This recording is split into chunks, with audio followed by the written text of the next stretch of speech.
السلام عليكم ورحمة الله وبركاته.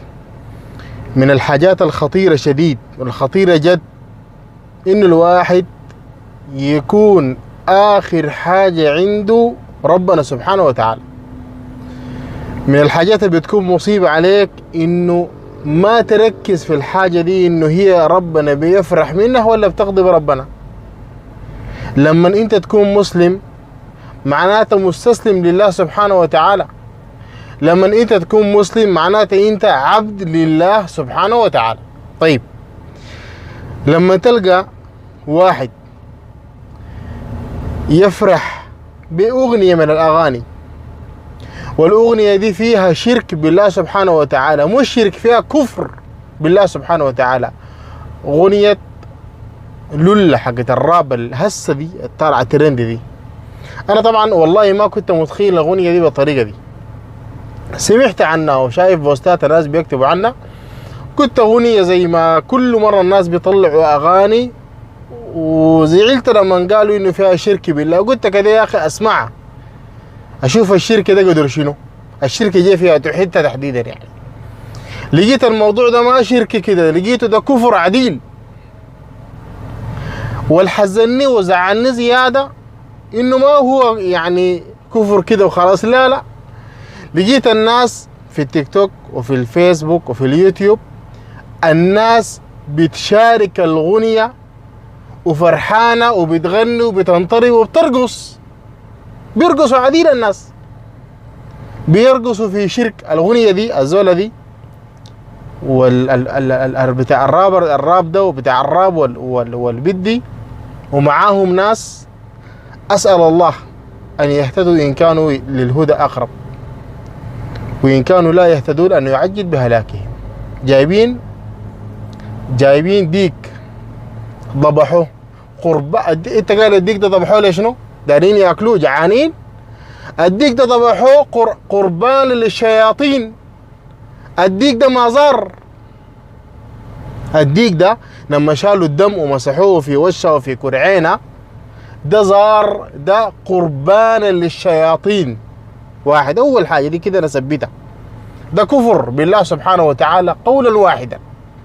والله لو فرحت بس مصيبتك مصيبة، مش لو عملت شير ولا دوست لايك، والله لو اتكيفت بس مشكلة. إذا كان النبي عليه الصلاة والسلام قال من أتى كاهنا أو عرافا جسا الشمشر بس، قال عينك كشف ساي بس، لا تقبل له صلاة 40 يوما. ما في صلاة، تموت لا تارك صلاة لا تصلي. خلي تجي ليزول دجال وتؤمن به وتتكيف فيه وتقتنع به وتقول والله يا زول ده شفت. فالنبي عليه الصلاة والسلام قال فقد كفر بما أنزل على محمد عليه الصلاة والسلام، سيدي وسيدك عليه الصلاة والسلام. لكن لما انت تكون قاعد تسمع لك في غنية ومبسوط بتاع الغنية بقول لك كلامي ده كلام تمام، ما زي كلام البخاري. انت البخاري ده قال له بيكتب في روايات. البخاري ده عنده أكثر من 6000 حديث عن النبي عليه الصلاة والسلام. ابن صلاح قال 7000 حديث غيره بغير المكرر. انت قال البخاري ده قاعد يكتب في قصص دي أحاديث والله تستهزأ بها، تكفر بالله سبحانه وتعالى. انت قال شيخ الطريقة ده منه؟ ده ما هو قال أنا الواصف الموصوف بذاته ولقدره، قال أنا شيخ الطريقة، ما ده بتاع ختمية ده. تقول الناس ماشية ورا شنو؟ ماشية ورا الشرك. يا أخي أسمع أغاني لأنها معاصي ربنا بيغفر لك. إن الله لا يغفر أن يشرك به ويغفر ما دون ذلك لمن يشاء، لكن ما تشرك بالله، لأنه الشرك ربنا ما بيغفره. الغنى معصية ربنا بيغفر لك، لكن الشرك ربنا قال لا يغفر أن يشرك به، ما بيغفر الشرك ده.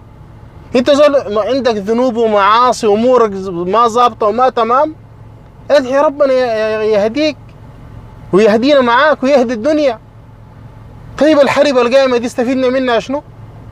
طلعت وسبت بيتك والناس ماتت وجاعت واتبهدلت واتبشتنت، عشان شنو يعني؟ يستفيدنا شنو من الحرب دي؟ لسه الناس عايزه تطلع ترندات واغاني وكفر بالله سبحانه وتعالى. انت قال روحك شنو يا اخي؟ انت قال روحك شنو؟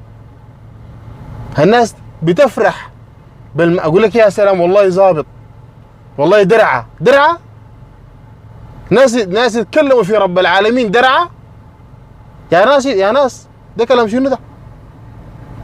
المشكله انه احنا سودانيين يا اخي. الراب ده معروف في العالم كله، يحكس ثقافه الشعوب. احنا عايزين ننقل للعالم برا شنو؟ الشرك بالله سبحانه، الكفر. احنا السودانيين ديل ما عندنا حاجه نهائي نورثها ونطلعها برا العالم ده غير الكفر بالله سبحانه وتعالى. ما عندنا. نجيب لنا ديك ونمسح الديك ونغني ونتكلم في الدين. المشكله يا اخي ديل لو بيخدموا عقيده ودين وانتباه وقضيه حقتهم هم، يا اخي انت مسلم ما ترضى بالكلام ده يا اخي. الكلام ده ما داير له شيخ ولا دقن ولا انصار سنه ولا سلفي ولا لا لا لا لا لا يا اخي ده دين. ده اسمه الله عندك قدر شنو؟ ده اسمه الدين والاحاديث عندك قدر شنو؟ البخاري تقال البخاري ده بيجيب شنو؟ ما بيجيب احاديث.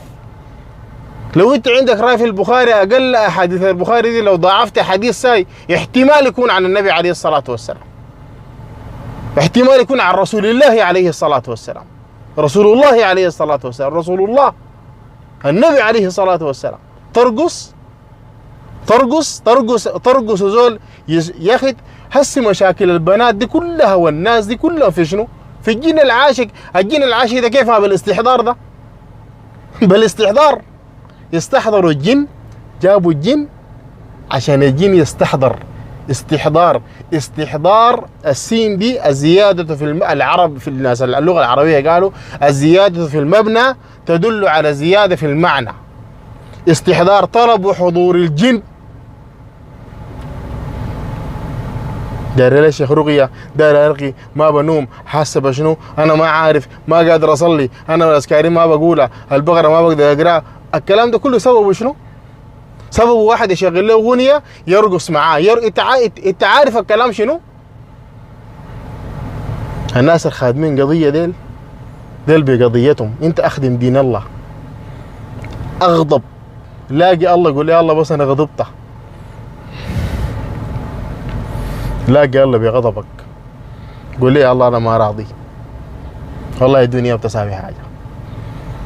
انت قال لزول بينصر الدين ده الا يكون شيخ؟ والله ما الا يكون شيخ. قل ابي الله واياته ورسوله كنتم تستهزئون. لا لا لا لا ما قاعدين نحتذر يا اخي، بس اغنيه سمحه. ربنا قال لا تحتذروا، اوعكم تحتذروا قد كفرتم بعد ايمانكم. اللهم قد بلغت، اللهم فاشهد.